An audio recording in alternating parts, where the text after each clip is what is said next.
online, on digital, and on 88 to 91 FM.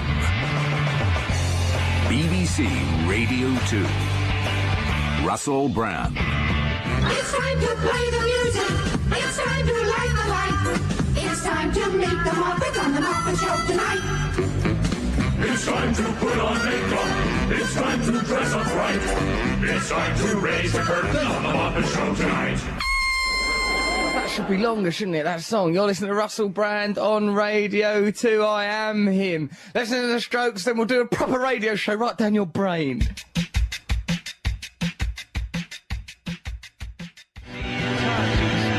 Hard to explain, the Strokes. You're listening to Russell Brand on BBC Radio 2, a radio station that was set up specially for you to listen to and get information from. I'm here with Matthew Morgan. Hello, Matthew. Hello, Russell. Are you all right today? Very well. Mr. G is over there. He is a poet. He is wearing a Jimi Hendrix T-shirt in case you want to envisage him. I know a lot of people envisage Mr. G to be an elderly black gentleman.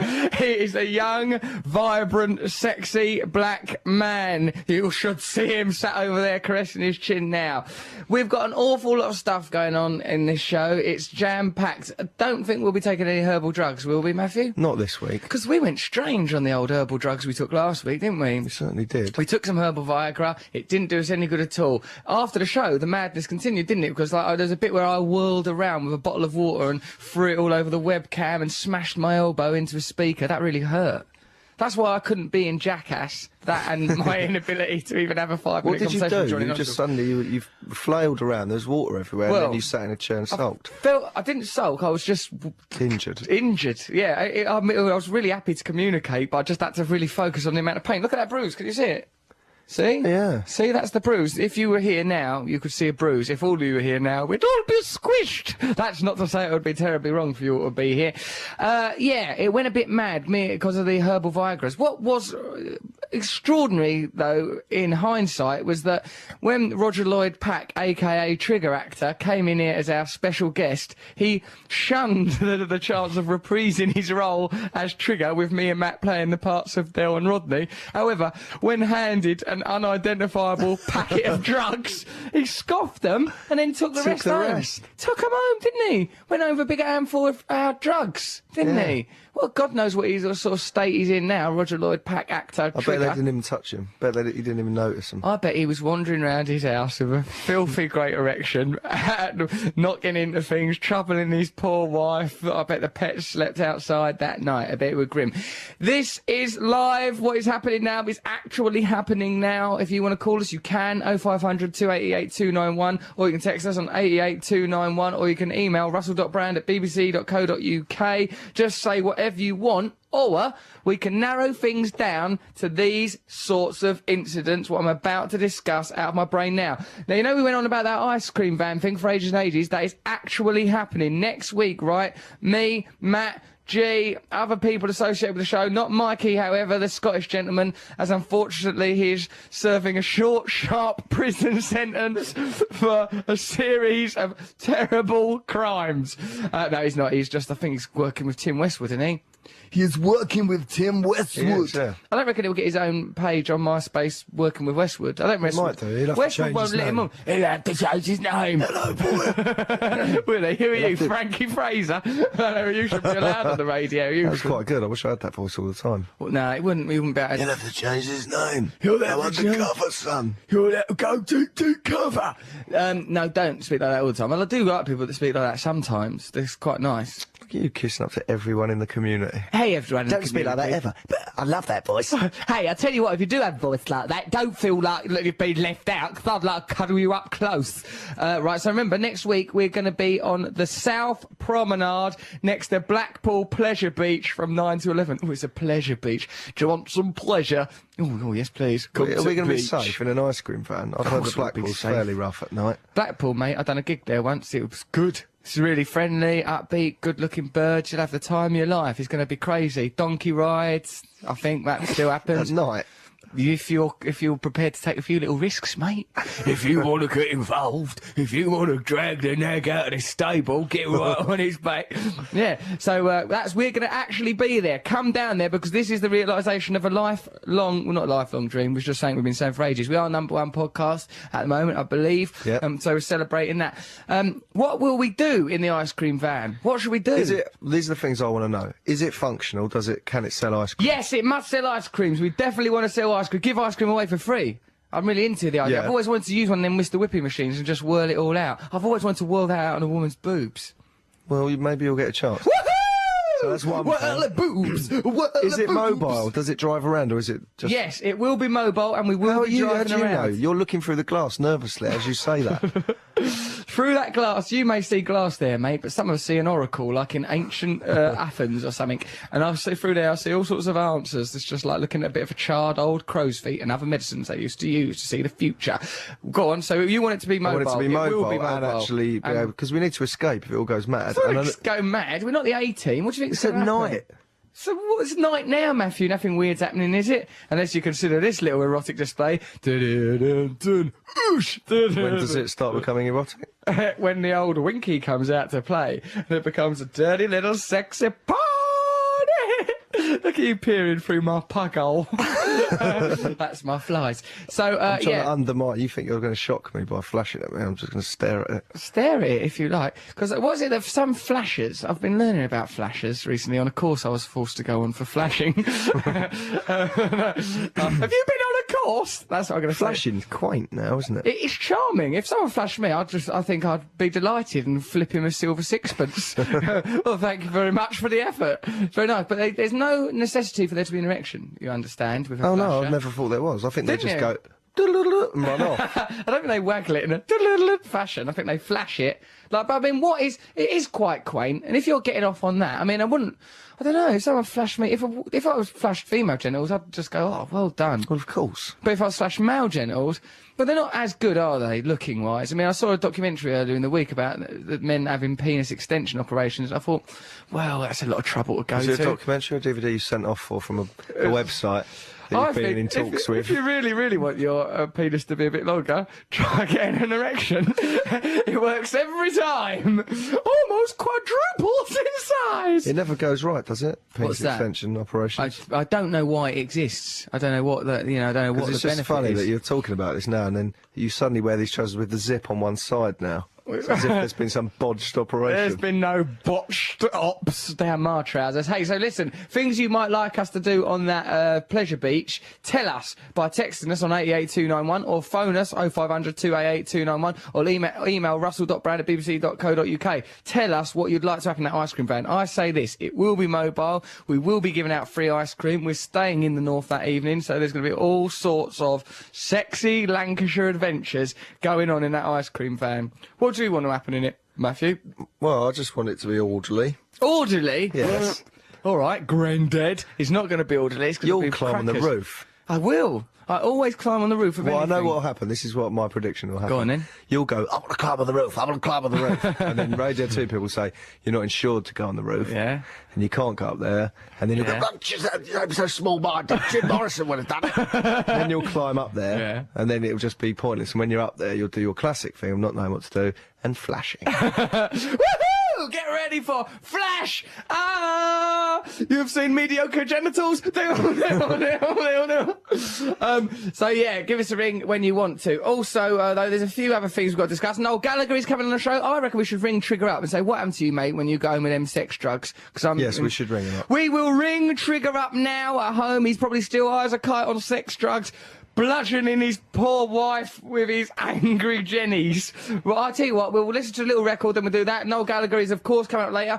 Also, Jeffrey Capes, the strongest man on the whole planet and budgie breeder, will be talking to us a little bit later. Also, we've got some important issues to talk about. I mean, also this. China, get out of Tibet. Get right out of Tibet. Get out out of Tibet. Also, allow people to practice the religion Falun Gong. Because every time I go past that Chinese embassy, right near where we work here at Radio 2, 88 to 91 FM, yeah, when I go by the Chinese embassy, there's these fellas and like these lasses as well, outside doing a thing called Falun Gong. It just looks like moving very slowly to me. But apparently in China, they ain't allowed to do it because the Chinese government ain't into it. So They don't move at all. they do, mate. You should see them just now. They were doing, like, you know, very slow Tai karate. Chi. That's it, Tai Chi. Slow karate, I call that. They were doing that outside the Chinese embassy, stood there. And then there's a board up by them saying why they're doing it. And it's just because the Chinese government won't allow people to practice Falun Gong. Well, why out don't there. you put in a couple of days there on that patch? What? Just think it would be boring to stand outside the Chinese embassy because it's not a very high not very high audience numbers, like only passing traffic. That's the only attention you're getting for doing it. Cold. Falun Gong does not permit you to probably have casual sex or arrogant nihilistic outbursts, so I just think I struggle doing it. But China, let people do Falun Gong. Let them do their Falun Gong. Let them do their Falun Gong. Right, let's listen to Daniel Johnston. Dream Scream. Falun Gong. Daniel Johnson, Dream Scream. Russell Brand, Radio 2. Roger Lloyd Pack. Hello, Russell. Hello, trigger actor Roger Lloyd Pack. Allowed to call me that. Roger Lloyd Pack, after you, and I don't use this word lightly, stole herbal sex drugs from our show last week, what happened to you? Well, no, I haven't used them yet. I'm saving them up. You took one in front of our eyes. I know. Well, actually, I tell you what, I got home and I fell asleep. You fell asleep. Yeah, Well, I've got to admit. I wish you had CCTV in your living room, Roger, because I bet all sorts of people took advantage of your giddy new construction while that was going on. Yeah, no, I fell asleep, I'm afraid. Oh, that's a shame, Roger. That was a bit of a waste, really. But I've still got those two. I took with me, so I'm saving them up. Nick 'em! Get them down, yeah, Rog. Yeah, okay. We were a bit back. Why don't you take them now? We'll call you up at the end of the show and listen to you coping with. I'm about to eat some fish now. I might take them later. Better not be a euphemism, Roger. Not until you had them lovely tablets. Did you mention to Emily my interest, my romantic interest? I haven't in her? mentioned it yet, but I'm going to do that. No, I've had a really busy week. I'm not in town. So busy you can't mention something to a daughter. I know. I'm feeling bad about it now. I'm going to speak to her tomorrow. Ring her up, Rog. I will. Also, a lot of people were surprised that you wouldn't do an impression of your most famous comic creation, Trigger, and yet would take unidentifiable sex drugs on the recommendation of two former troubled young men. Well, you mentioned it was herbal, and, you know, I've got a lot of experience with herbal, and it's sort of... You don't hardly notice it, really, do you? No, I suppose not. I suppose not. We did. Me and Matt did, actually. We Did carried on like a right couple of jackasses. Did you? You probably took loads of them. No, we had as much as you, Roger. Really? Yeah. Roger, have a word with Emily, will you? I will. All right, then. I'll talk to you later. Talk to you soon. Hey, All right, good luck then. with your play. Dealer's Choice. Dealer's Choice. Dealer's Choice, starring Roger Lloyd Pack. It's about poker. It's a poker play. It will be. Won't the amount of sex drugs you pop, dirty devil. Talk to you later, Roger. All right, bye-bye. There he goes, old Roger Lloyd Pack. Makes us look pretty bad, doesn't it? Yeah, because we were like a couple of shipwrecks after that. Roger Lloyd Pack just went home and went to sleep. Me and Matt thought we were lizard kings. We were out of Maybe control. he wasn't asleep, he just blacked out. He blacked out. He was running around London. He's very lucky he didn't choke on his own sick and die a terrible death. Trigger died today in what can only be described as an overly dramatic way. This is from Simon Ludgate. You are very funny on the wireless, but do the BBC know you're on? Bloody cheek from you, Ludgate. Yes, they do. They pay our wages and occasionally they bring us here. Hello, Russell and Matt, says Rosie. If you want to learn more about flashers, all you need to do is go to Blackpool on a Saturday night. Good. Well, we are. We are going there. Oh, they do flash us. That can be one of our things that we do. Yeah, but if it's done by a crowd, it's not a flashing, it's just a sunshine or a moonie, isn't it? Yeah, all right. It's got to be done in the woods. If it's done in the woods, that is a sex crime. If you do it out in the open en masse, it's actually an event.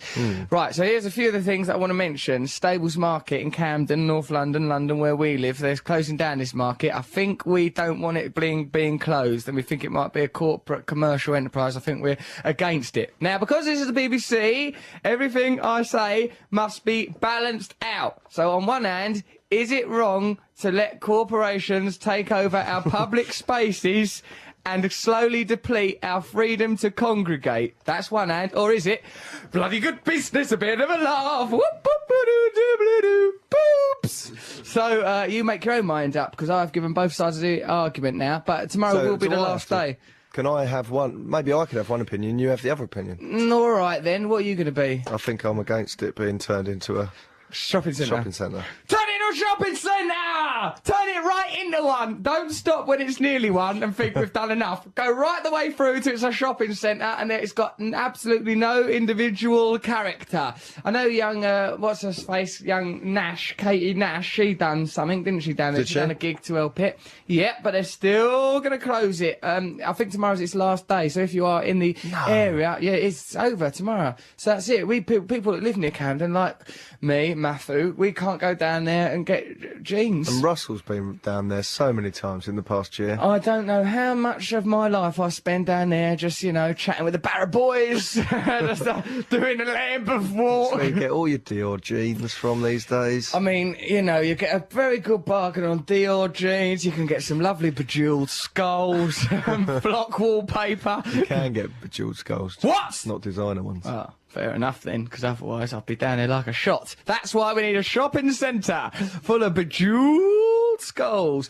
So yeah, go down there tomorrow if you want to. I'd think, why don't we arrange a great big protest as it's the last day? Everyone go down there and just keep flashing. How long? Identify yourself. We'll be a proper flash mob. Instead of being a flash mob like we appear in a flash, be a flash mob. If you're a man, get your bum out. If you're a girl, get your boobs out, yeah? Or you can switch it round if you like. Look how long it took us to organise the ice cream van. Yeah. That's never going to happen by tomorrow, is it? We might. All we've got to do is do that. We're right behind you. You do it first. I'll get my bum out, mate. I'll get out wherever you want me to get out. Ain't nothing on my body that I won't happily get out at a moment's notice. Anything. So actually, I spoke to some trader, or actually John Rogers, who is a friend of the revolution, did speak to a market trader, and he said that I can work on his stall for a bit tomorrow, or his shop or something. I can work in it for half an hour. I hope you do that. I'm going to go down there, but only if I'm frequently flashed at by people's bums and boobs. Like blokes flashing at me, women flashing, just loads of flashing. It's when things like that happen, I think we do need another shopping centre. What, because of all this? Because that sounds unruly. It does sound a bit unruly, all these people getting their bums out. So yeah, text us about that if you want a shopping centre, or if you want more, I don't know, markets, up to you. Have a balanced view if you like. But hang on, didn't Spitalfields do that, and they still got the same, they've still got a bit of market. They nosed it right up. Spitalfields Market in East London, where I used to live, they changed that into, like, from it used to be sort of a lovely market, right, and it was sort of publicly owned, and then they turned it into a privately owned thing. One of the companies, I think they were called Balfour Beatty, one of the developers. Now it's just a drag down there. But remember, BBC Balanced View, it's nice down there. Oh, nice down there. It is right nice. So, yeah, you know, it's up to you. You might want to come down there. I'll be down there between, I don't know, I'll go down there around 11:30. I'll go there at 11. And it's 1 o'clock in Russell Brand time. Yeah, because there's a 1 in 11, 2 ones, so I'm just obeying one of them ones. And I'll go down there and work in this bloke's store. We'll have him on the phone a little bit later. So yeah, text us your views on that, 88291. Email russell.brand@bbc.co.uk. You might even know more about it, because, you know, let's be honest, I ain't researched it, have I? You know me, I can't concentrate on something that's not about ultimately orgasms or showing off. Right, here's some important interesting things that happened. 1. Matt Morgan was round my house eating some food. He ate them little baby sweet corn things and goes, isn't it amazing that these baby sweet corns can be eaten at both extensions of their existence, as in their seed form like they are now, the baby sweet corn, Didn't say and then seed form. when they're grown up to be adult sweet corns. And everyone round went, they're not the same thing, you idiot. These little baby sweet corns don't grow into adult sweet corns like a family of sweet corns. Might do. They don't, because then what's a green sweet corn when it's like not properly ripened? The only thing that stops me thinking it is it comes to a point, whereas normal sweet corns are both flat-ended. And they've got that green husk around them. Where's that Yeah, how husk? do you know that hasn't been pulled off the baby sweet corn? How do you know it's not been done? It's not a conspiracy, Matt. There's not a conspiracy to try and trick us into believing things about baby sweet corns. So perhaps you'd like to text us stupid things you believed in your ignorance on 88291. Or, if that is correct, please let us know. If it is correct, do let us know. Why but have you it written ain't. that down? A little comment I make. Yep. And it goes in your little rat book. Goes in my Little bit of paper is pulled out. Other things that Matt has been up to this week. Matt had grave doubts about whether he was a real man when he started to find pictures of men on the internet arousing. He never felt those feelings. Now then, and they wouldn't have those connotations anyway, so who cares about anything? Right, and there's another what's the other important thing I've got to go on about? Oh yeah, I met this bloke the other day, right, and he was like, I was just chatting to him, had a bit of a chat, it was going alright, he was an interesting sort of a fella. Then, like, 5 minutes into the chat, after we've been getting on quite well, just strangers talking, he went, anyway, I mostly know what you do because of through your mum, Joe Brand. And I thought, should I tell him that I'm not Joe Brand's son, or not? And he was still talking. No, she's very good, your mum. She's very good. What's she doing now? And I just went, busy doing a new series. I thought I'd just let him think it. Why not? He goes, oh, well, give him my cast. I go, I will. And then that bit, I was just like, to imagine what my life would be like if I was Joe Brand's son and that. And People go, he's only got there because of his mum. yeah. And I hadn't. I got it because of all my hard work. You have to go, oh, men are awful, aren't they? My son, Yeah. he's the worst. Yeah, she'd have to include that in her act. Why wouldn't she have ever mentioned it? And why haven't I mentioned it? What a strange and crazy world it is. Later on, we will have Noel Gallagher on the show. And we'll be telling you some things that happened when we went to David Williams' party last week, 'cause we did go to after the show. It's quite interesting. I don't mean it in an exclusive way. Oh, like we went to his party. It's just something funny happened. We'll let Noel Gallagher say it, though, so that we don't get in any legal trouble. Right, let's listen to Cigarettes and Alcohol, Oasis. Oh, no. Come on, to celebrate Noel. You Okay, just- he wrote it. He must have sat down somewhere with his foot locked in a shed or something. I believe is what happened. He got his foot locked in a shed and he just thought, right, I don't want to be a builder no more. I'm going to sit down and write this out. And then he wrote it out, and then Oasis happened. And the rest is, well, it's history, isn't it?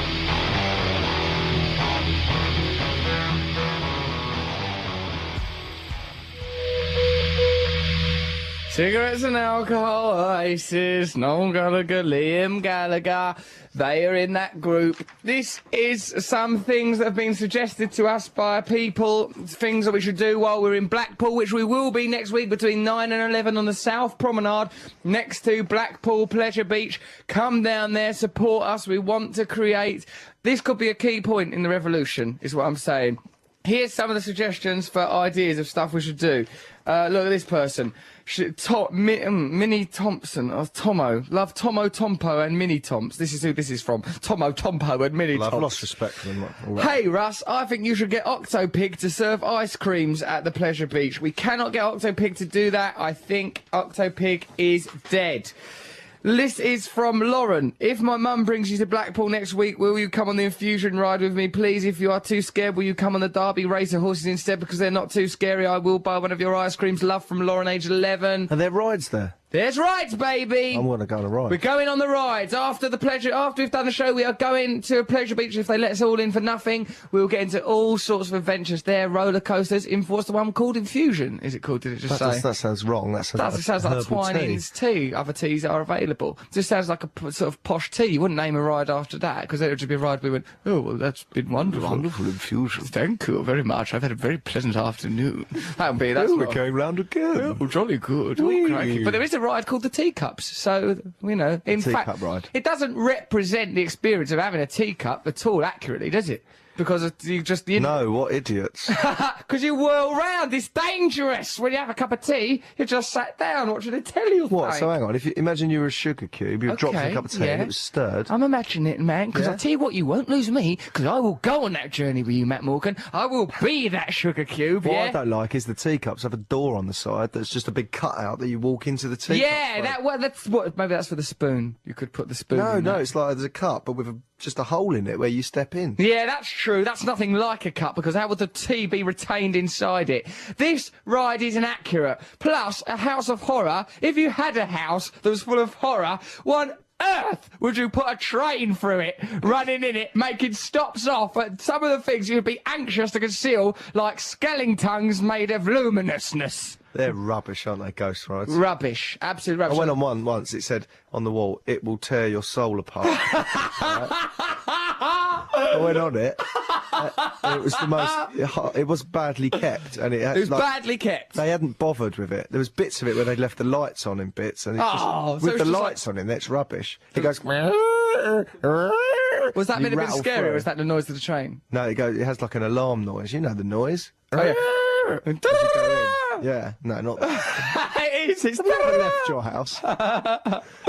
And then guess what? At the last minute, as you went through the last set of double doors, bang into the daylight. Yeah, what it said REM on the wall. REM, that's nothing to do with anything. RIP, maybe. But REM. Just was it a reference to the band REM? Yeah, well, it looked Or like rapid eye it was movement. REM written in sort of drippy red blood paint. REM. And then when I got out, What will Michael Stipe do next? then I got out and I laughed about the fact that it said it will tear your soul apart. I then started to think maybe that will. Yeah, maybe. But it'll take a few months. Maybe it's doing it in a subtle way. Maybe because how's your soul feeling lately? I don't know if I've got one. It's been shattered and torn to shreds by REM. Shiny happy people holding hands. So, yeah, it won't ever tear your soul apart. We will go on those rides. I once went on a sort of a thing at Universal Studios, right? It was called Van Helsing's House of Horror or something.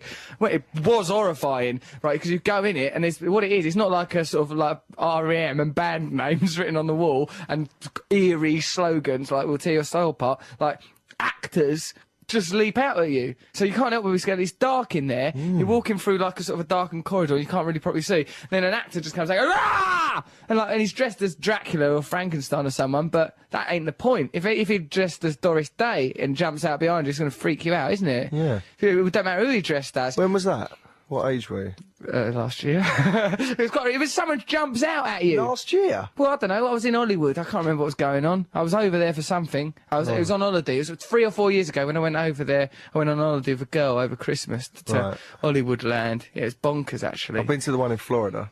Have you? What's that? What, Disney World? No, well, Universal. There's a few. Right, Those rides right. are pretty good, aren't they? Because there's like a big. You're in an earthquake and then you go underground and stuff. Yeah. A lorry blows up. Sounds like an earthquake that you're in, Matthew. I mean, there's a sort of a hurricane called something like Betty. Listen to this. I was flashed outside the BBC in Manchester by a funny-looking ginger man in a knitted jumper. Is he one of your colleagues? Yes. Mikey. That's Mikey. That's why he's been sacked. I reckon no, he's not. He's working for Tim Westwood. Things are going well. Although, you know, God knows, Tim Westwood will be dragging him out on some sort of lifestyle that he can't cope with. I reckon you sell Mr. Whippy with a J-Lube topping from the van. He'll slide right down. What is J-Lube? I don't know. I imagine it's something next to your bed. J-Lube? Is it a sexual thing? We're not putting that in an ice cream, you pervert, Matt from Bournemouth. Chain yourself to some railings at Camden Market tomorrow. I will not. This is a flashing You've done protest. a few protests in your life, haven't you? I'm always You protesting. changed yourself to the railings at West Ham. I did do that. What was that over? I believe I would like a new shirt. No, what it was over is that fans being able to stand up at matches. I'm not that bothered, actually. I quite like sitting down. But I think people who want to stand up should be able to at football. So it had an effect. They are bringing back some standing areas in a lot of Premiership grounds. They're reviewing it and looking at it as long as it can be done safely. The campaign for safe standing continues. A lot of people, when they look at why this legislation has been pushed through, say, do you remember that day Russell Brand chained himself to some railings outside West Ham? I mean, remember it? That's what got me involved in this whole legislative procedure. And then they also stand up and go, God bless you, Mum, and salute a oil painting of me on the wall where I'm wearing a little crown. Hey, Russ, Matt G and everyone else, I'm a regular listener, so I know you don't normally do requests, but can you please play some Red Hot Chili Peppers? By luck, there is one in there, so we'll play that for you, yeah? It's next. Well, you eerie little guy. It was going to happen anyway, but we're dedicating it to you, but your name's not on there, so you'll never know that well, you'll know, but no one else will ever know. Hello, Russell and Matt. You should paint Moomins, rainbows and Smurfs on the side of your ice cream van and sing the Cocoa Pop tune over the tannoys and act as Pied Pipers for the revolution. I do like that idea. Can we have Moomins and Smurfs painted on the side of our ice cream van, please? And can we send Mr. Nibs to Moominland? Because he's not supposed to be here. Mr. Nibs is a servant of our He's still show. in this country. He's not anywhere near Moominland. Nowhere near it. Get to Moominland, young man. Hello, Russell and Matt. I'd like to say that I think you're both bloody sexy, and it is wrong for nasty corporations to drive everyone into a consumerist ideology. Seems a lot of people don't want that market to close, but this is BBC, so I provide balance. Some people do want it to close. For God's sake, are they insane? They're trying to erase individuality. Aren't there enough top shops yet? It's so stupid. But for a bit of balance, No, there are not enough top shots. There's the old balance. All nice and balanced up, nice and tight. Right. There's been an incident. There has been an incident somewhere in the world, and here's some information about it now. Bad gorilla, Coco, bad gorilla. 3 former caretakers for Coco the talking gorilla contend in a lawsuit that they were ordered to flash their breasts at the ape to satisfy a nipple fetish. On one occasion, the lawsuit says Gorilla Foundation president Penny Patterson told the gorilla, Coco... Well, apparently, what seems to be going on is that there's a gorilla asking people to see if he can see their nipples. I think you've been hoodwinked again. I've not, actually. Where's the proper article? There is it, I swear to God. Where is that thing? Here, look, listen to this. Listen to this. Gorillas don't before you know doubt what me. boobs are. They do, mate. Hey, Russell, Matt and Mr G, says Dan in Trowbridge. I'm a student. Why would a student lie? He's trying to learn. And recently, whilst completing some work, do you see how studious this guy is? How diligent, how focused? I innocently stumbled across a Wikipedia page on Coco the gorilla, where I found a particular section to be in similarity with the sexual antics of the filthy dolphin mentioned on your show earlier this year. Well, actually, that dolphin married the woman that he was having sex with, so it turned out that it was all right, because... They never had sex, she just married a dolphin. What, that she's never had sex with?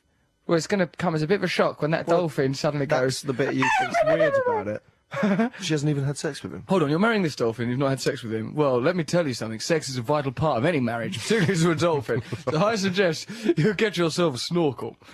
Listen to this, then. Right. Coco, the gorilla, has been involved in several sexual harassment lawsuits. At least 3 former employees, all female, have claimed that they were pressured into showing their breasts to Coco. By Coco? Listen, Matthew, if What's you he listen to doing? the Mime? story, I can help you. I can't help you to understand Coco if you don't listen to the information that I'm trying to give you. They alleged that Dr. Patterson, the gorilla's handler, encouraged the behaviour, often interpreting Coco's signs as requests for nipple display. Oh, I think he wants to see some nipples again. No, it just looks like he's eating a banana. No, he always does that when he wants to see some lovely nipples, especially to get them out because he could go mad and eat his young. He hasn't got any young. Just get your boobs out, for God's sake. What, and he's been in... So sexual harassment suits have been brought against it? Send us more information, listeners, because we need to know more about this. He listens to this and he goes, he often interpreted Coco's signs as requests for nipple display and let them know, these women, that their jobs would be in danger if they did not indulge Coco's nipple fetish. Coco has been known to playfully grab both male and female nipples without warning or provocation. Why would anyone provoke a gorilla into grabbing their nipples? Hey, Coco, if you fancy a fruity better nipsy whipsy, come this way. Why are they in there with their nipples out? Gorillas are dangerous. I know, Matthew. That's one of my... I've understood this about gorillas for some time. It's made clear in films like Gorillas in the Mists. That made it very clear. King Kong. Look how he carried on. It's the first sign of a pretty face. It went all mad, didn't he? Went all proper barking. So, yeah, well, I don't know why they're in there. I imagine these ones where he's playfully grabbed them through their... maybe he did it through their clothes. You know, maybe he just knew that that's where a nipple would be. You know, he's a smart little monkey. What was that thing they used to do at school, didn't they? What, nipple twists? Nipple cripple. Go, nipple cripple! And they grab your nipple. They did used to do that, Matt, and they were quite wrong. And I was against them, and they're... Well, I mean, if any listeners have got crippled nipples, I apologise for Matt Morgan's language. However, in the interest of balance, I do not apologise. Right. Turn your phone off, Russell. Why the hell has this happened? Now that you've got the same phone as me. I got the same phone as Matthew, out of what can only be described as childish jealousy. But hold on, let's just see what else happens. Dr. Patterson claims that Coco uses the word nipple to refer to humans. So why is he making everyone get their nipples out? Because he could just be saying he wants to see a human. All claims of harassment have been permanently dropped as of the 21st of November 2005 after the foundation and parties involved reached a settlement. Well, there you are then. So don't lose hope. Obviously, Mr. Patterson's to blame. Do you blame Patterson? Can you please send us more information on this? Find out if you're listening to us on the internet. Please find out more about Coco. Also, find out about Mr. Patterson. We need to know. If a gorilla has uttered the word nipple, yeah, that's not massive news. No, he's not uttered it, has he? Uttered the word nipple. That's what he says. He uses the word nipple for humans, and he goes, Coco, uses the word gorilla. It says talking as in the sense of signing. He can do signs. Loads of monkeys can do signs. We know about that already, don't we? we? We know monkeys can do signs. We've learned about that already. Right, come on, let's play the Chili Peppers. All right, play the Chili Peppers. Then we come back. We'll be talking to possibly Jeff Capes. I don't know, what else could we be doing? Well, I want to know more Capes. about that nipple gorilla. Right, we're going to find out about this nipple gorilla by talking to Jeff Capes, the strongest man in the whole effing world. Here's the Chili Peppers for you, mystery boy. Cabron, Red Hot Chili Peppers. This is Russell Brand on Radio 2. We're coming up to a bit of newsy-poosy in a little bit of time, but before that we've got time for my new item. Russell Brand's Sexy Circus. Say you want to go with say you've got an unusual fetish, like you really want to go with someone who's really unusual or something. Phone up, I'll find you one. Russell Brand's Sexy Circus. What? How's it work? Say you, for example, goes... No, not me. No, yes.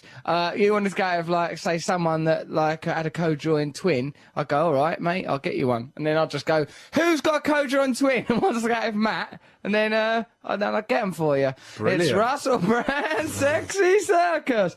Ring us now on 0500 288 291 FM. Of course it could. It's Russell Brand Sexy Circus. This always happens. What about that gay bloke last week wanted to go out for bear? Oh, yeah, that ended in a lot of heartbreak. Jeff Capes. Jeff Capes! We're getting Jeff Capes. Now, Jeff... Let's not offend Jeff Capes. Jeff Capes, I don't know if he's gay or not, but I'd always assumed not. I'd say not. I'd say not, but we don't know. Maybe Jeff Capes can be persuaded by the offer of a little lad called Tim, I believe he's from Bournemouth, who's well up for it. So, you know, I mean, how not gay would you have to be to turn down some definite sex? You know?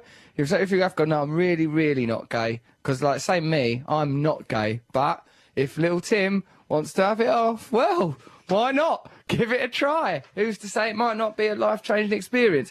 On the subject of stupid belief systems, because remember, Matt stupidly and wrongly believed... Have we had any emails about that? Yeah, here's one. This is from Sam. Matt is largely right on the question of baby corn, says Sam. Baby corn are grown by harvesting corn early, and although it's a different strain of corn from the normal sweet corn we buy in shops, it would grow into something very similar, including the green husk if it were left alone. I love the show, keep up the work. Hold on, but look at this one from Steve. Made up one. Matt is very wrong about the sweet corn because it's a stupid thing to believe. Did Steve write that? Steve's pen has skidded across the page. Anyway, in the interest of balance, we can happily say that it says it's a different strain, Matthew. It's a different strain. You idiot. Don't you know anything about straining and the strains? It says that I'm right. No, it doesn't. It says this is just I'm not fully right, but I'm more right than you. What did you think it was? It's a different plant, which is what it is. It's similar. I mean, it's the same colour. It's got little bits in it. But in that film Big, when Tom Hanks goes to a banquet and he's confused because he's actually a child, he picks up one of them and eats it like it's a proper corn on the cob, like people do in cartoons, eating it in rows. And that is used to demonstrate his idiocy and childishness. And idiocy and childishness that you've demonstrated as an actual 30-year-old man, unless you are a child who made a wish to be a grown-up man and now work with me. Which is something I'm starting to believe is the reality behind this relationship. And a child. How? All your references are from things like in Back to the Future, in Big. They're all 80s children's films. Everything you know comes from 80s children's films. I believe, Matthew. Ghostbusters. I think you'll find that the ghost in the library... He first emerged from a book by Dan Quayle, former vice president who couldn't spell patata. Listen here, actually, because Graham, who works here on this show, being in charge of, well, Matt is ostensibly in charge of buttons. I've stopped saying that because he does so very little with the buttons. Graham is like a button overlord. He just told me that as a child he believed that cats were female dogs. That he thought that they were the same species, but the cats are the girl ones. That doesn't say much for their gender relationship. Whose gender relationship? This species that he imagined here. You're fighting like cats and dogs! Yeah. Yeah, I suppose so. Well, I'd like to find out a bit more about Graham's family background. Imagine it would make very disturbing listening. My dad told me, said Lydia, that there was a man with neat handwriting who sat at the end of the Cadbury production line writing Cadbury onto each individual square of chocolate. I believed him till I was 13. Oh Lydia, you lived in a world of lies. Until not long ago, I thought that off the back of a lorry was meant in the literal sense and queried with a friend that lorry drivers ought be more careful, says George Clay. I thought the black market was a place you could go to. What do you mean? You thought, oh, we're going down Get it on the black market. I want to go there. Oh, it's a dark, nocturnal place where you can get something. Hi, Russell and Matt. I used to believe that limes were juvenile lemons. Actually, are they? Says Gary from Brighton. You still believe it? No. Yeah, but you can see why I'd think that. Because why? It's green. Things are green before they go and become yellow. And they're the same sort of thing. Things are green before they come yellow, like traffic lights and banana splits. You silly oaf. Why don't you write a song for Sesame Street? Russell, I love you. tried. You are my idol. Thank you. My friend thought that seahorses were made-up mythical creatures like unicorns till she was 16, says Sophie in Northern Ireland. Quite magical, really, though. They are pretty mad. Yeah, I mean, I suppose if you didn't know elephants was real and then someone just produced one, you go, wow, well, good work. How on earth did you keep it under your petticoat? I'd be enormously impressed. The seahorses they're not like any other thing in the sea. They're not, are Gone they? on 'Cause their there's own not like evolutionary journey. There's not a sea, for example, well, there is a sea cow, but it don't look nothing like a cow. And there's not a sea skyscraper. Don't get hung up on the word horse in Hold seahorse. on, no, I am. Because it is a lot like a horse. It's got the same shaped head as a horse. I mean, say that there It's wasn't not related to a horse. Well, listen, mate, you think that sweet corn and baby sweet corn are the same thing. You probably think, once a horse probably went into the sea, and then it learned to swim off of Aquaman, and that's why it's a seahorse. So that's the sort of thing that you go around believing. The seahorse, I believe, is unique among marine animals because it lies all the time.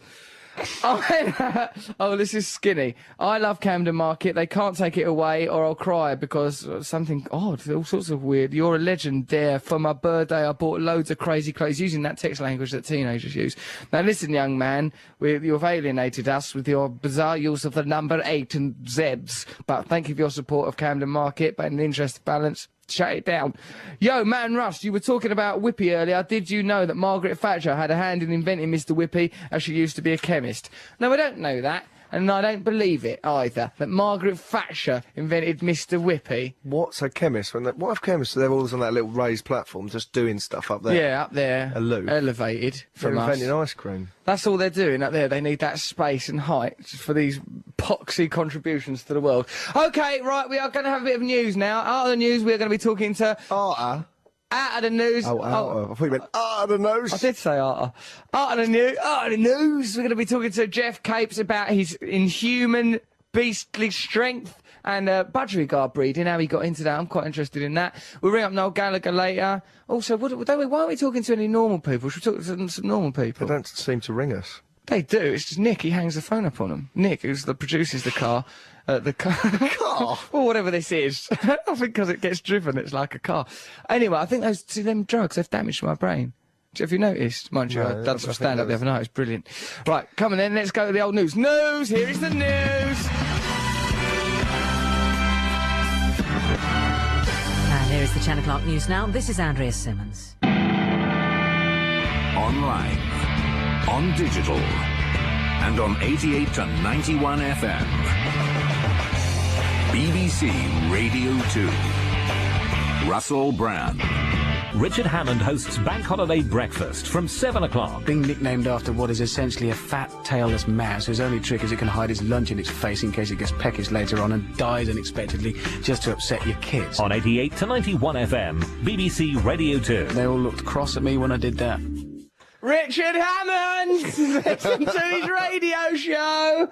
All right, in the interest of balance, don't listen to it. Listen to something else. No, he sounds nice, doesn't he? He bounced back from that crash. He bounced right back, didn't he? That done him the power of good, that brush with death, didn't it? I saw him on telly saying, when he went on Jonathan Ross, he said he couldn't feel feelings or couldn't have memories or What do something. you mean he can't feel feelings? If you go to him... No, he couldn't. Richard, that trail was poorly constructed and the backing music made him want to be sick. He'd just go, I don't give a... He wouldn't care. What you say, just mate. look out the window. I'm just a survivor. I'm a survivor. I get the I think I'd like Richard Hammond. It's What nice, if he, isn't like, after that, like, every now and again, he just, like, swears? I'd like shouts it. out a swear word. Yeah, I'd just go, we've got to let him off. Because he's about to brush with death. What if, like now, he's addicted to brushes with death? And, like, he'll just start smashing his head into things, taking incredible risks sexually. His agent will go, Richard, you haven't had a brush with death for a while. Yeah, he'll go, right, I'll just have a brush with death. Why don't you just, I don't know. Have you ever had a brush with death? Yeah, I've always brushed him if it was a younger man. Oh, scarcely. Hanging around crack houses, you're likely to have a brush with death there. I once got that's really funny, I was just telling an anecdote about a brush with death in a crack house, and someone passed me a note that says in capital letters, Jeff Capes is on the line. Just says that. Makes my brush with death in a crack house seem senseless.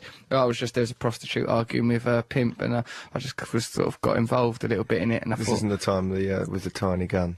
no, that wasn't a tiny gun story. I was once shot at with a tiny gun as well. Like, the bullet sort of went ping! But still, I was involved in a shooting. So, there you go, Richard Hammond. Just a boring car crash. Me, crikey. All right, OK, Jeff Capes is on the line. Hello, Jeff Capes, are you there? Yeah, you're mad. You're absolutely mad. Well, you say that, Jeff, but I didn't spend my whole life picking up great barrels of beer and all those antics you were involved in for a job. God, dear, you're dead right there, mate, yeah. It's lovely to talk to you, Jeff.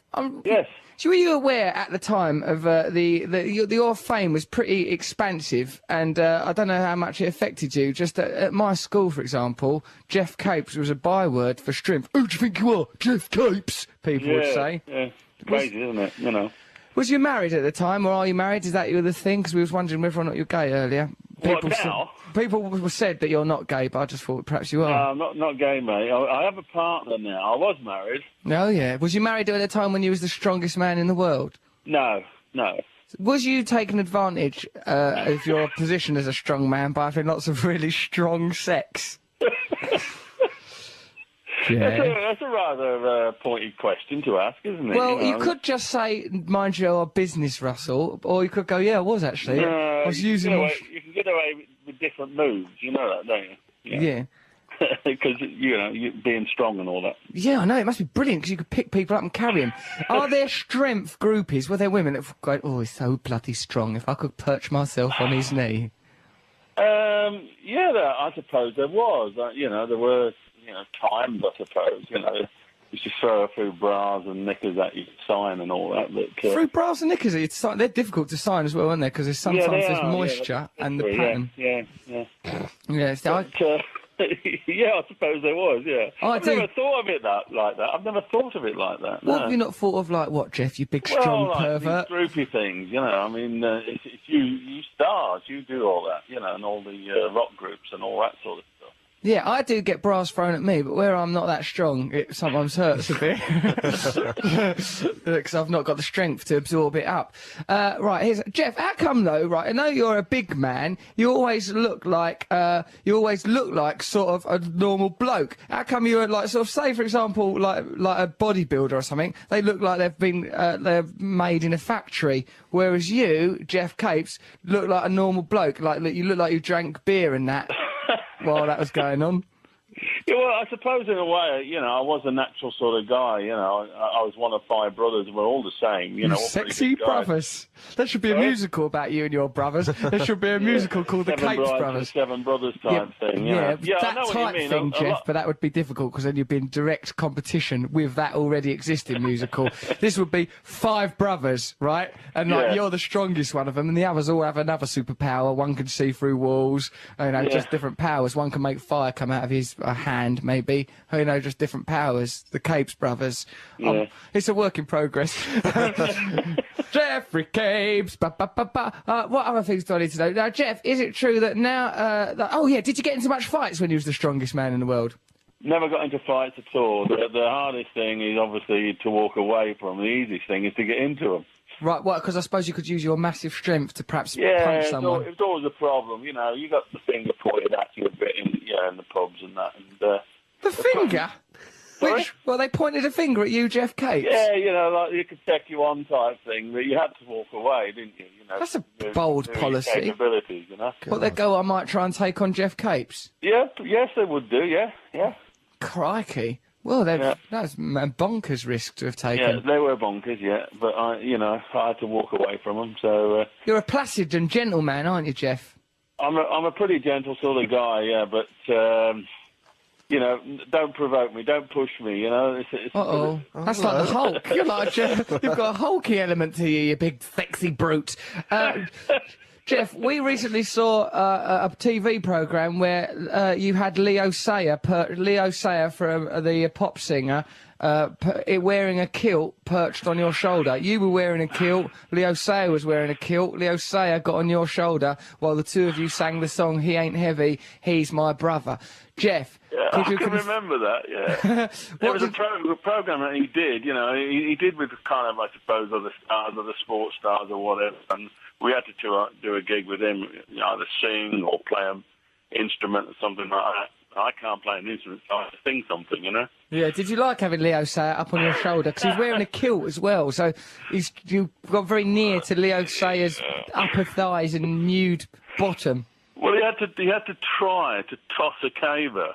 Right. You know, you ever seen Leo Sayer try to toss a caver? Well, no, Jeff, I don't know what kind of social life you think I lead. Most weekends I see Leo Sayer tossing a caver. No, it's never happened before. So did you like having him there, or did it make you feel vulnerable? Well, no, it's a bit of a strange request. I think I had him in my hand. No, I've better rephrase that. I had him standing. That is unprofessional. He was wearing a kilt, he was exposed, and you thought, oh, I'll have me some of that. Yeah, I mean, yeah, it was a bit of a joke, really, but it was good fun at the time. Jeff, would you mind telling the listeners of our Radio 2 show what it is you now do now that you're not doing strength as a job? Well, I'm actually help coaching athletes. I've been down to Crystal Palace today, actually, watching some of the young throwers that we're coaching down at Loughborough College. And young throwers? Yeah, young throwers, shot putters. The dirty which devils. obviously I used to do before I did athletics, before I did strongman, I beg your pardon. You're quite right. Trigger out of Only Fools and Horses was in here last week, and he goes... yeah, I was even on their show once, yeah. You were on that? On Fools and Horses, where they had a riot outside of the flat, and it was eight floors up. What and episode? Apparently he dragged Rodney back. He said they were throwing bricks and that and all that. And it was 7 floors up, and he says, hey, you know, you're going to get hit in a minute. He says, everything got down there, Jeff Capes. Jeff Capes. Oh, it was yeah. the language. I thought you meant that you actually turned up in it, perhaps wearing a kilt, cupping Leo Sayer's nuts. Jeff, also, though, as well as training young throwers, don't you also teach budgies how to fly? Hey, now you're touching a raw nerve here. Well, you know how Leo Sayer felt. So, do you teach budgies? No. I actually show budgerigards as a hobby. You show them? What do you show them? Leo Sayer's balls? No, you wally. Budgerigards. Yeah. You show budgerigards to others. Yeah, to other people. My budgie. Would you like to see a budgerigard? There's one in here. Where do you just show them to people? Yeah, we show them like competitively, like cross dogs and all that sort of stuff. You know? Right, I'm going to show you a budgerigar. There it is. Now go and look at that one. If you think it's better, you're an absolute fool. Yeah, pick me type thing, you know. Well, it sounds nice. It's X Factor, but for budgies, of course. Yeah, it's good fun. You know, it's it keeps me. I suppose I was going to say it keeps me sane, but there again. Yeah. Have you got? Where are they? Down into your garden in a sort of a big shed, aviary. In an aviary, yeah, sure. Oh, are they all right? Well, how many is there down there? A couple of hundred or so, yeah. Jeff, with your superhuman strength, do you not sometimes go up to them budgies and go, oh, you're so cute, and give it a cuddle and put your thumb through its head? No, I don't do that. No. You have them on your finger and you talk to them. I suppose like other people talk to their horses and cats and dogs, and I do it with my budgies. Just chatting away to them budgies. I think that's quite nice. That makes me feel sort of peaceful and happy inside, Jeff. The thought of you chatting to them budgies. Jeff, now that you're in our lives, will you promise that you'll always stay and that we can talk to you whenever we want? Yes, I suppose. You've got my number now. Yes, we have, Jeff. We can just bring you up all night. Jeff, can we come get in bed with you? We're frightened. Yeah, well, if you get in a trouble, you can always give me a ring, you know. You can always say, Jeff, come and help me, or Jeff, you know, someone who's going to plant me one. Can you come and help me? I will or do. Something like that. I live in a lot of fear. Jeff, also, once on a programme like Going Live, some kids programme, I saw you go on it, right, and there was a panel of little children. They goes, oh, can you, right, who wants to ask Jeff Capes a question? And one of the kids goes, Jeff, you're the strongest man in the world, so you're probably not scared of anything. Oh, you're scared of anything? And you said, spiders a bit, and then you went, right, so, oh, are you scared of spiders? Not now, no. I've grown up a bit, no. Well, you're still quite big then. You had a quite big beard. I don't like flying. You don't like flying? No. You must be in a terrible state when you see them budgies fluttering about. Oh, stop flying! Pack it in, I don't like it. I don't like the old aircraft bit, no, I don't like that. You're against that. That's your only fears. But also, on that kids' TV programme, right, you went spiders, and then you went, you know, and some other things that I just don't really want to talk about. And I thought, why is he saying that on children's television? Because the implication was that you had some dark, morbid, terrifying secret. Have you? No, I suppose I meant the flying bit, the flying in an aircraft. Right, you just didn't want the kids to know. No, Yeah. I didn't, you get pointed on and, saying, you're supposed to be doing all sorts of things, you're strongest, and you're not afraid of anything, but yes, I am. People expect too much of you, Jeff. Jeff, if you were here now, I'd give you such a bloody cuddle. Oh, dear.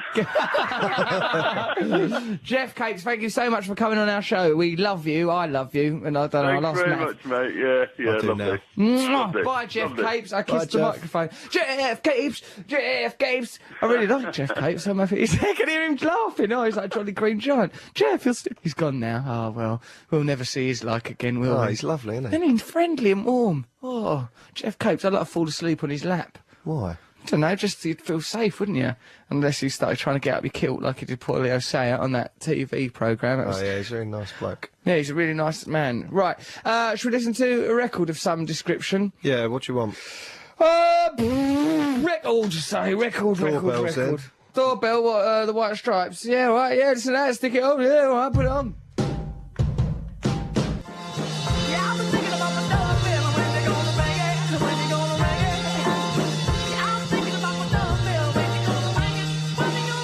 That was the White Stripes doorbell, my doorbell. You're listening to Russell Brand Show, 88 to 91 FM. Remember, next week we're doing the show live from the South Promenade in Blackpool, Pleasure Beach, from 9 till 11. Come down there and see us. You will be welcome. You'll be given free ice creams. I reckon we should get Noel Gallagher to write a jingle to come out of it, like, so that when we go, instead of it going dun, dun, dun, dun, dun, just play some Noel Gallagher thing that he's done especially for the radio show. Yeah, he's in studio doing an album. He will won't do that for us. Let's get him to. By pressure. Otherwise, we'll tell people on air about how gay he was being at David Walliams' party. That's right.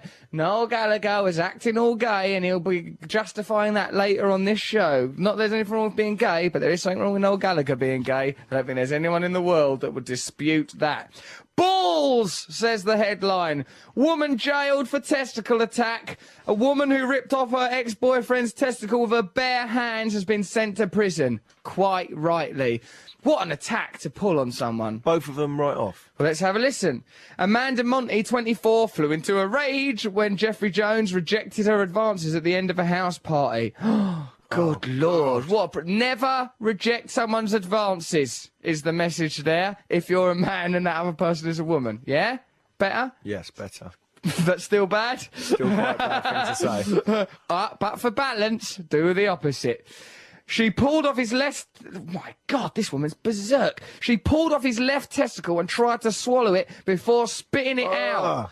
A friend handed it back to Mr. Jones, saying, "That's yours." Well, what a gent. I think that's yours. I think Good luck with that. It doesn't seem to be in the right place at all. Put it in your pocket. Perhaps it'll make its own way home like a carrier pigeon. Well, ask Jeff Capes. When his budgers escape, they all fly back, you know.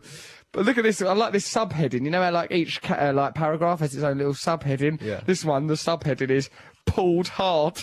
Well, what happens in this paragraph? Sentencing Monty, Judge Charles James said it was a serious injury and that Monty was not acting in self-defence. What kind of self-defence would that be? If you like, the balls would have to have been lowered on you really aggressively. Teabagging, I believe that's called. She claimed self-defence. I pulled it off and tried to eat it. And self-defence. I don't know what would have happened had I not tried to eat that ball. The court heard that Mr. Jones has ended his long-term but open relationship with Monty towards the end of May last year. The pair remained on good terms on the 30th of May. What a dramatic turnaround from good terms to ripping off one bull, trying to swallow it, then spitting it out again. That's evil. It's quite a turnaround. The pair, an argument ensued. Mr. Jones said there was a struggle between them. In his statement, Mr. Jones said she grabbed his genitals and pulled hard. Why were his genitals exposed? Maybe he was wearing a kilt. Maybe he was just a kilt-wearing gentleman, it's just his traditions. He added, that caused my underpants to come off.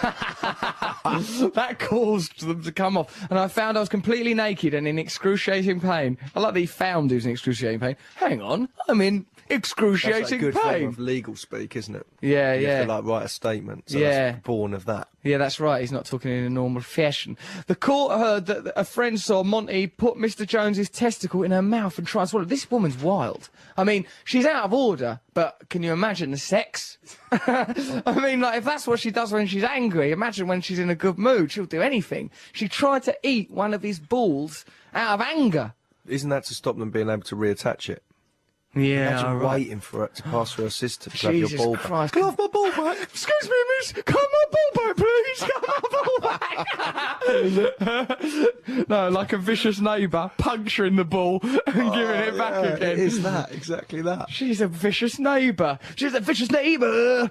In a letter to the court, Monty said she was sorry for what she'd done. I'll let her off, that's all let her right. off, yeah. Fine, that's all right. She wrote a letter, I mean, that's great. Thanks for that letter. Because what happened, when I show people my testicles in the future, and it's just hanging there, one lone nut, swinging, like I'm on my way to a bowling alley with a walnut, what I shall say is, I've got this letter, so, you know, instead of looking at a pair of lovely testicles, you can look at one testicle and read a letter from a liar. She said, it was never my intention to cause harm to Jeff. At what point did you not intend to? Was it when he was pulling hard on his testicles or when you were putting one in his mouth? I've challenged myself. It was never my intention to cause harm to Jeff, and the fact that I've caused him injury will live with me forever. I'm no way a violent person. Oh, yeah, that's punishment enough. Well, hang on, she better have gone to prison for this. Well, let's see. The letter added, took on a life of its own. Hey, why don't you say this? If there's any parties, do invite me. Yeah, crikey, thank God she's in a women's only prison. The letter added, I've challenged myself. Listen to this. The letter added, I've challenged myself to explain what has happened, but still, I just cannot remember. I'm trying to remember. I've really been challenging myself, but I just can't be bothered. This has caused so much anguish to me and will do for the rest of my life. She's still seeing herself as the victim after she's ripped off at least half of that man's nuts. Let's not forget, it nearly went in my mouth. I will say, it tasted absolutely disgusting, that thing. So if there's a real victim, it's me, while he's standing there wearing his blood trousers.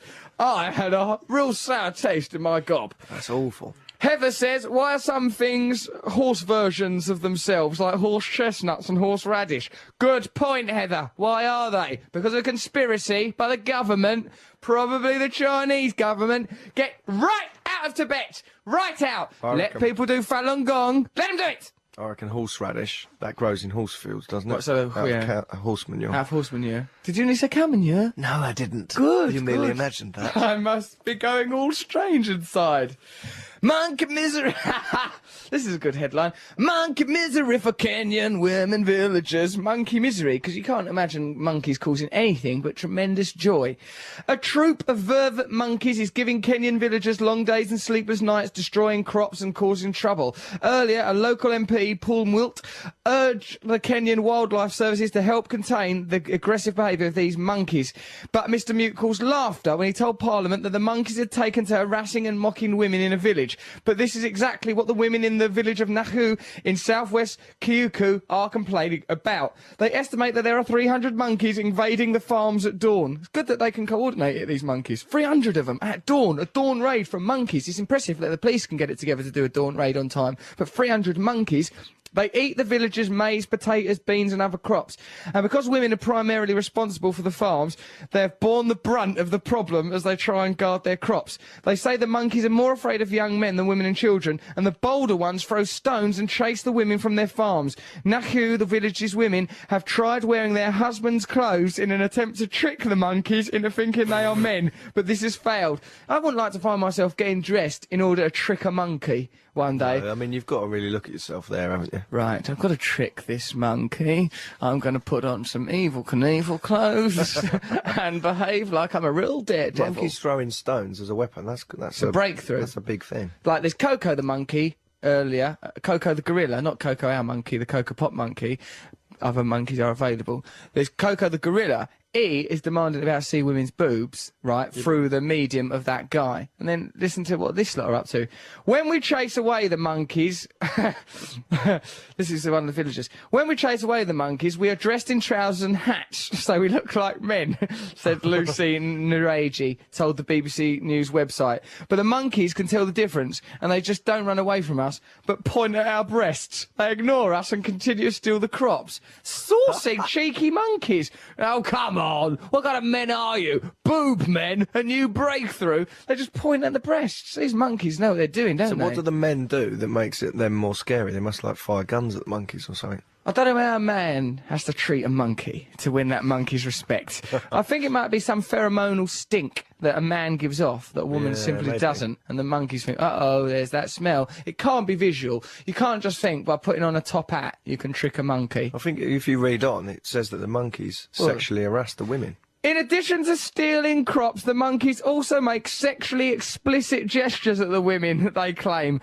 The dirty devils. The monkeys grab their breasts and gesture at us while pointing at their private parts. We are afraid they will sexually harass us, says Mrs. Nareji. What, hang on, the monkeys grab their own breasts? Well, it sounds like the monkeys grab their breasts. Yeah, they grab their own breasts and gesture while pointing at their private parts. We're afraid they'll sexually harass us. Like that's a build-up. What's going on in the animal kingdom? The animal kingdom's gone out of control. I knew a time when monkeys would happily smoke a cigarette and wear dungarees and pose for photos on a Mallorca holiday. Now, they want to have it off with you. If you try and have your photo done for Mallorca, say, well, I hope you enjoyed the snap, or would you mind taking down these dungarees because I'm feeling rather frisky.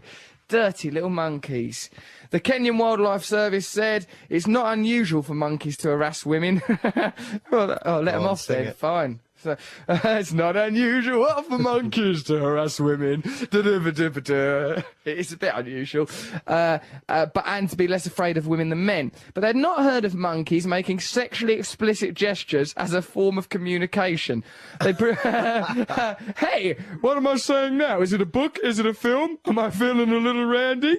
The predominantly farming community is now having to receive famine relief food. Oh no, it's got tragic consequences. We've just done that story. Well, the monkeys are that efficient, they've actually outwitted humans. Put the monkeys in charge of the famine relief, because it sounds to me like those little guys know what they're doing. Just shoot them all. Don't shoot the monkeys, Matthew! Cull a few of them. Not, cull them and then leave their bodies about so that the other monkeys know what's happening. Like you, when you went to that farm and showed those little baby chicks, the dead chicks. Matt, when he was 5, went to a farm, yeah, but it's relevant. Matt, when he was baby, he went to a farm as a 5-year-old. He was meant to teach children how to love animals. Matt what he would do is take living chicks out of their little pens and show them dead chicks that had been brushed to the side as a chilling warning of what would come if they didn't do his vile bidding, which included searching his crevices for fleas, as if it was their job to do it, and he was a big elephant. Like that does happen, you know. The residents report that monkeys have killed livestock and guard dogs, which has also left the villagers living in fear. Dogs? Their monkeys are out of these monkeys. I don't like the sound of them. I'm starting to be on their side a bit, the monkeys. Because you're scared of them. Well, no, just curry favour with the monkeys. Well, I just like it that they're so organised, that there's monkeys, they've totally destroyed a farm, and like now, yeah. I suppose if it was said they were locusts, I'd go, no, that's well out of order. But it's because I know that they're little monkeys, and I imagine them laughing Hey, about we're the monkeys. Yeah, we're going to ruin your crops. Why don't you show us some titties? Else we'll do some plobs all over you, guard dogs. The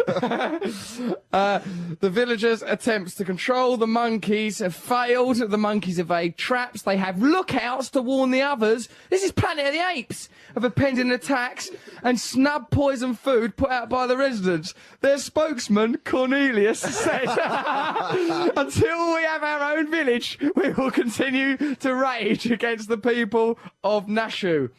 The troop has scouts which keep a lookout from a vantage point, and when they see us coming, they give warning signals to the ones in the farm to get away, said one area. God. And then look at this little subheading, Monkey Squad.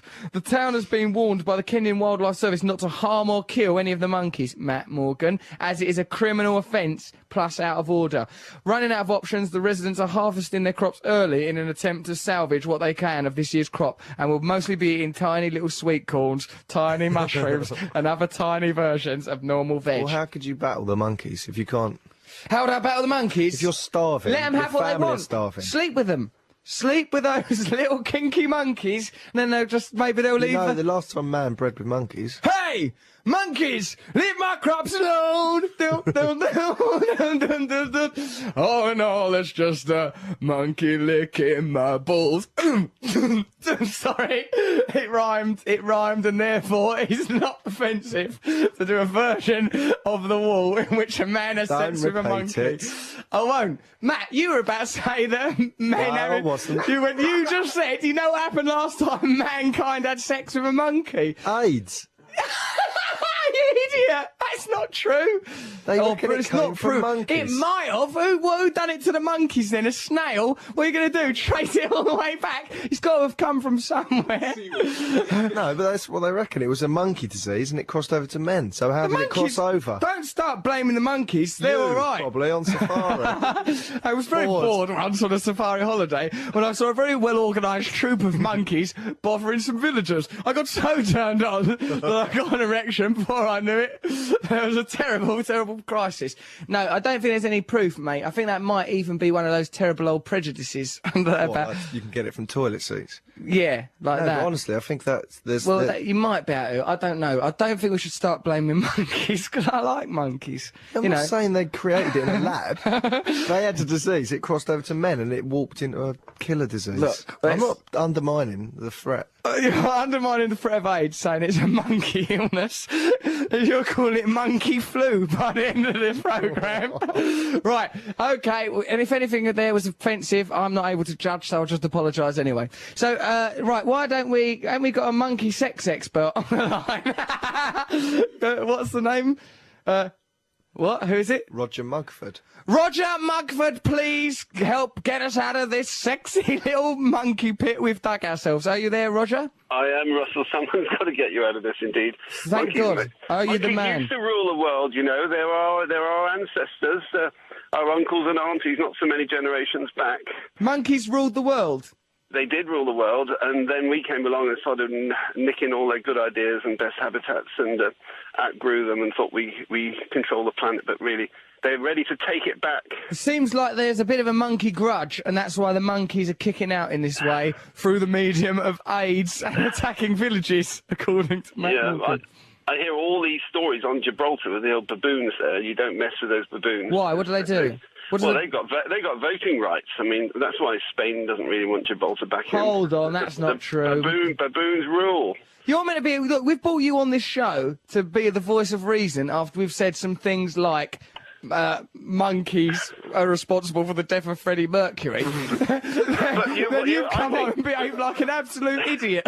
But you're one of the most sane primatologists I've heard. I mean, I've learned so much about monkey behaviourology by listening to your show. Roger, let's first... You're a top guy. You should be at Cambridge. Roger, I don't think I should be. I think you're drunk, Roger. Can you tell our listeners what are your qualifications? My qualifications? Well, oh God, you know, I've been hanging around dogs for about 27 years. You're a dog botherer. I probably think and look a little bit like a dog, but I'm also a farmer and hanging around animals for all my life, really. You've just been hanging around animals. I like animals. Yeah. That's not a qualification. Yeah, that is not, because you can't just turn up at university and go, I've been hanging around animals. Fred West done that. I've got a doctorate degree and a bachelor's degree and all those sort of things, but you tell those to my dogs or cows and sheep and they don't seem that impressed, you know. I wouldn't expect your listeners to be that impressed either. No, we are impressed. But I'm meant to be very knowledgeable about all aspects of animal behaviour. Right. Meant to be. But you're going to find me out. So you train dogs that have got problems. Say there's a dog that's a bit eccentric, you can train it to behave in a normal fashion. Is that right? So they try and ask the dog, why are you biting postman, or why don't you like the wife, or why don't you... You ask dogs shouldn't be getting married for a start, unless it's to a cat, Graham I thinks. put him on a couch and get some rational explanation.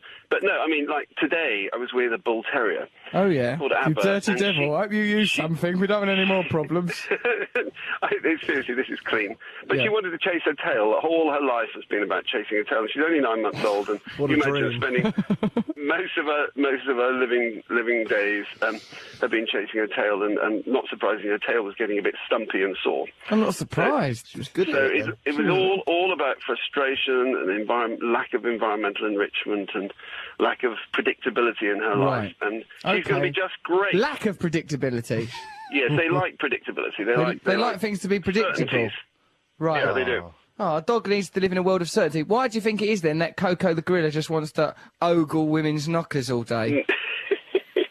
Well, there's a whole area. I came across a book, actually, and it's entitled Zoophilia. There was a Dirty devil. conference. You've just focused on your About work. it. About people hanging around with oversexed Dobermans and indeed primates and donkeys and all sorts of things. And it's been going on for thousands, millions of years. What, are you talking about bestiality? Sexual relations between humans and infrahumans, primates and other animals. And, of course, the church has taken a very stern line against this. Yeah, those squares. I'm not allowed back in there with Daisy. It has to be between, and I think it is officially an offence. So it's probably an offence to even talk Roger, about it why on are you radio. standing actually. up for bestiality? This is Radio 2. This is the Queen's favourite radio show. You're coming on here saying that the church should be shut down, not because of the views on homosexuality, but because they don't let us have it off with animals when we fancy it. But I'm just describing the way it is. I'm not passing value judgments. It's not for me to say who people should have sex with. But there's a lot of people out there, Roger, apparently. stop refusing to condemn people that have it off with goats and that, because it's out of order to the goat, unless the goat's into it. But what I want to know firstly, is why does Coco the gorilla want to have a look at women's boobs? Why don't he look at other gorillas' boobs? They've got about 96% of the same genes as us. So they are our brothers, truly our brothers, and they're so close, it's just an eye blink away in evolutionary terms. So they think they probably are turned on by all the same sexual issues and signals as humans, including the same sort of vaginal secretions and pheromones. Hello. And I've visual never been turned on by a monkey, though.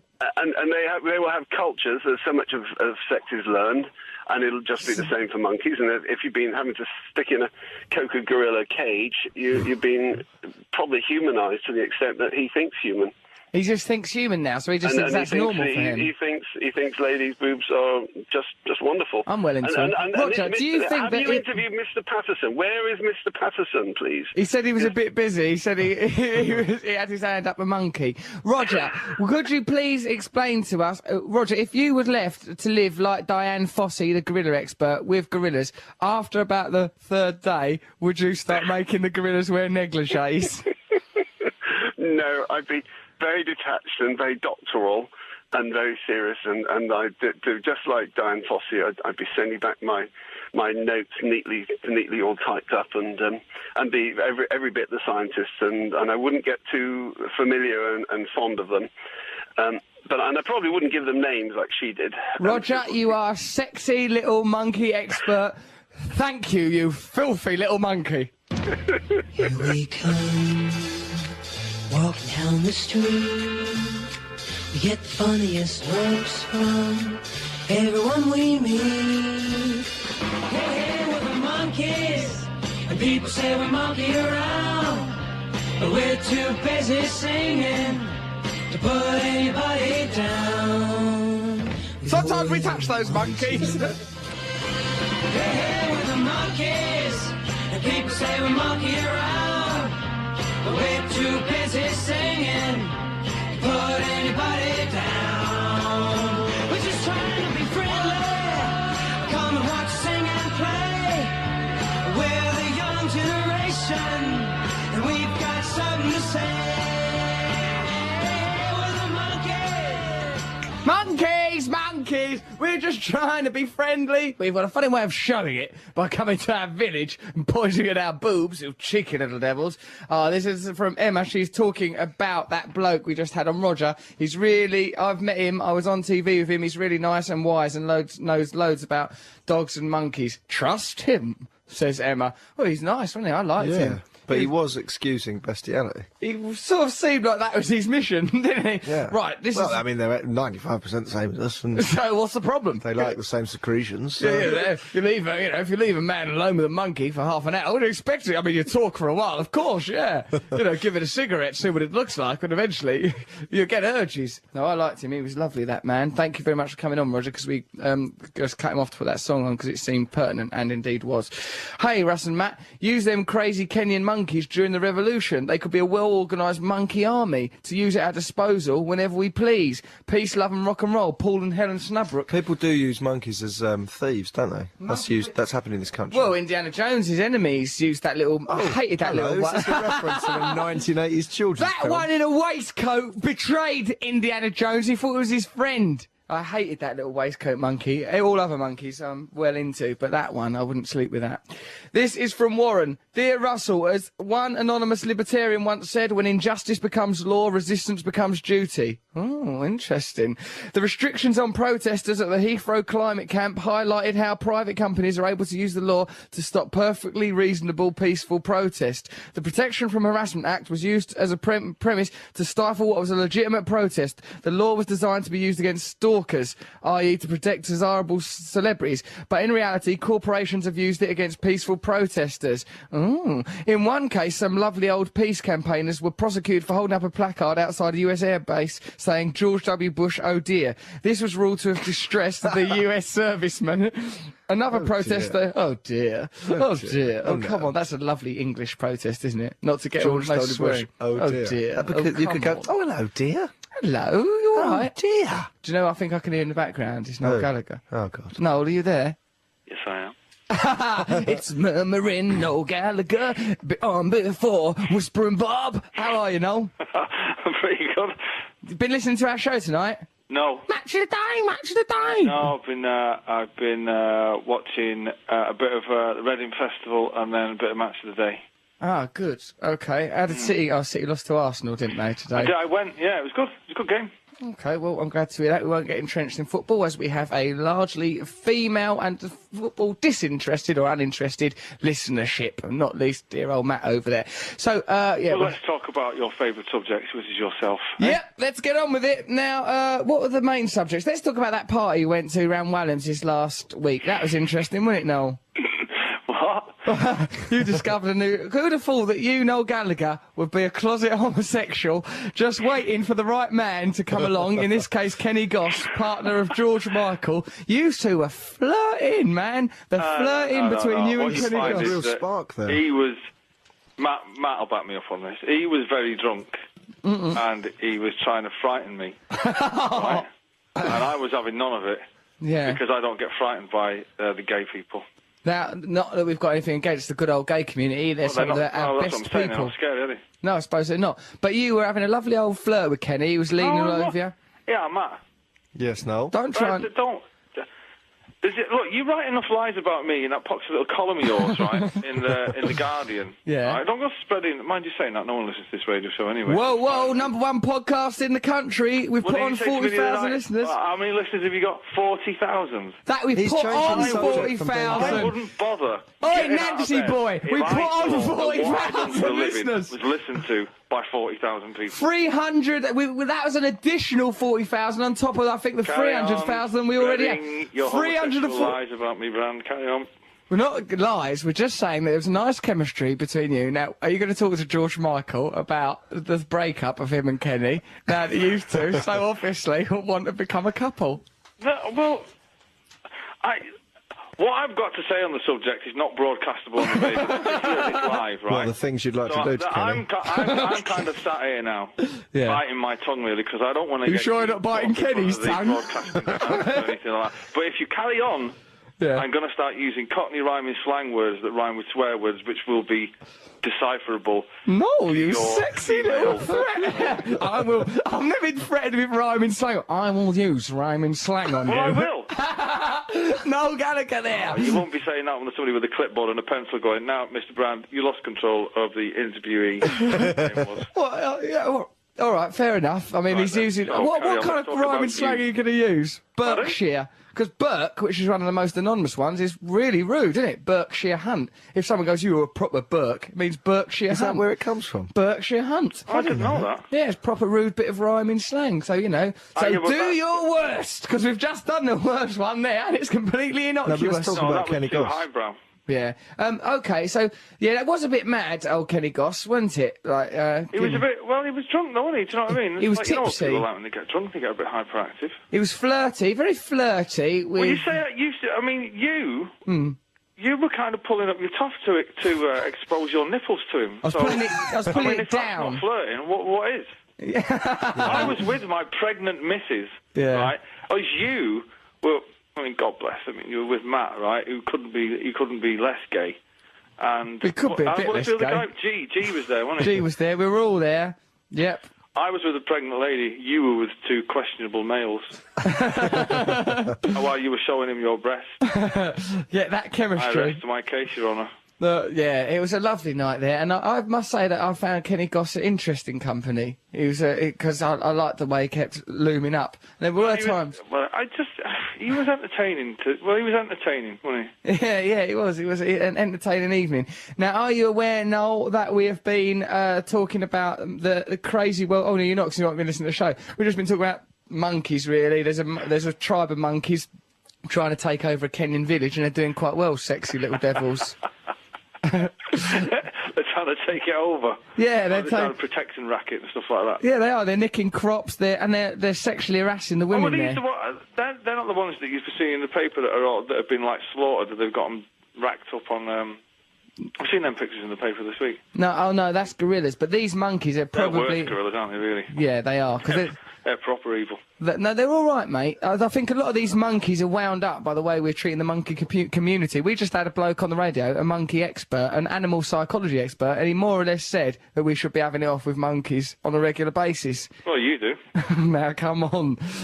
I've made some terrible mistakes, but I've never strayed beyond my species. Animal psychologists are idiots, right? Because what have they got to base the knowledge on? Right. It's not like an animal's going, that's right, you know. Well, that's right. Yeah, they say, well, if you look at the cat's actions, the cat is actually depressed. And the cat goes, he's right, listen to him. Yeah, I am depressed. That's rubbish.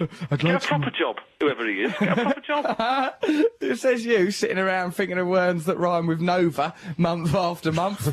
So, well, there isn't one, actually. Clover. Yeah, but that'd be Dover. rubbish, though, wouldn't it? That would be like something in a tune, well, from you, one of your tunes.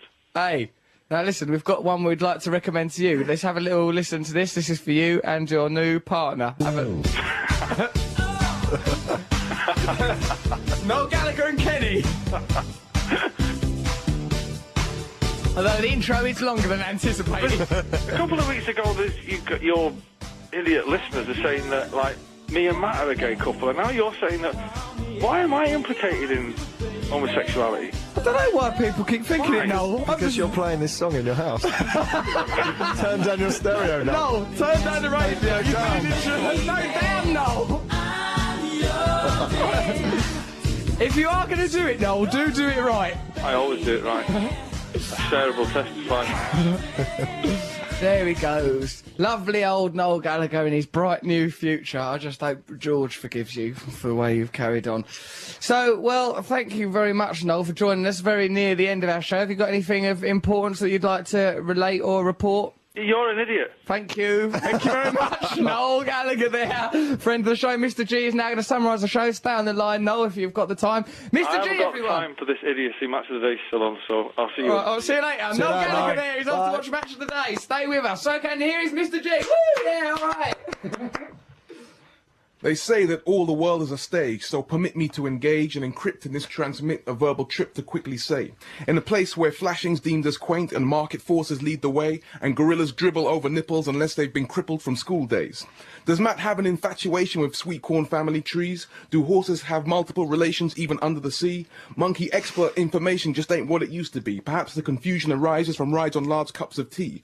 So if your stage includes the entire world encompassing primates, boys and girls, next week we'll perform for animal, minerals and vegetables, serving ice cream with a twirl. Woohoo! Yes! Remember Blackpool next week? No, oh, we forgot to ask him to write us a jingle, and he's gone now. Watch Match of the Day, And the we selfish offended him pig. and accused him of being gay. Yeah, but he should, you know, he seemed quite open-minded about the idea. I reckon he's coming round to it. Now, remember that thing I was saying about Warren Kelp? Oh, this is very important about a revolution.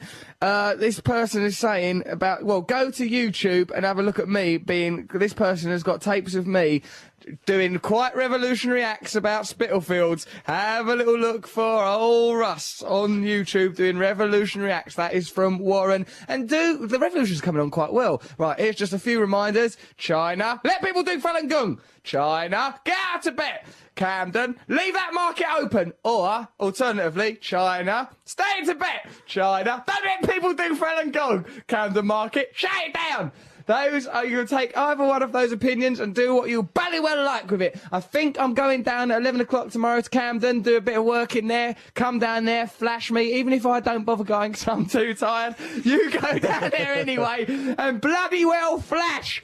Get down there and flash your little nuts off. If you say you're going to go, you've got to go. What if I'm tired?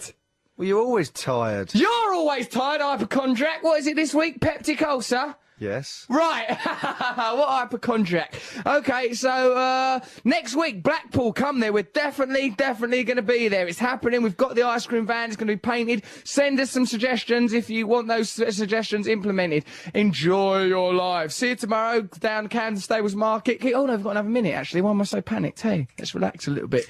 Daddy-o. Me and Matt are off to America soon to do, investigate the, instigator of the Beat Generation, Jack Kerouac's important novel, Jack Kerouac's novel On the Road. I've been learning about it, Matt. It's quite heavy. Have you been learning about it? What, the book? Well, like this documentary I watched about Jack Kerouac. It's heavy. It's just heavy. Yeah. You know?